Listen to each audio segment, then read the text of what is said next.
C'est un site habituellement interdit au public, tant la concentration d'énergie électrique est considérable.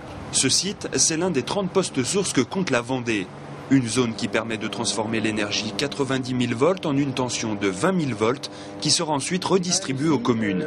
Bon, ici, comme on est plutôt urbain, c'est-à-dire que là on va alimenter plutôt les flâneries, on va plutôt alimenter un quartier urbain, notamment ici on a un départ aussi pour Michelin, donc là c'est plutôt une entreprise qu'on va alimenter. La tension 20 000 volts s'adresse donc plus volontiers aux entreprises, mais c'est aussi de ces postes sources qu'est issu le 230 volts de nos habitations, après transformation bien sûr. Des postes sources interconnectés pour obtenir un maillage de réseau performant. Tout ce qui est heure creuse, heure pleine, ça c'est généré dans les postes sources.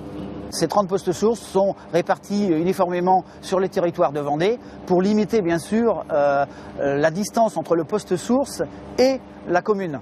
Tout ce maillage se fait par des petits postes jusque chez le client. Et le client, bien sûr, se retrouve avec une tension normalisée 230-400 volts. Un 31e poste source nouvelle génération devrait voir le jour en 2014 sur la commune de Notre-Dame-de-Riez avec un double objectif. Renforcer le maillage déjà existant et répondre à l'évolution démographique particulièrement importante sur le littoral.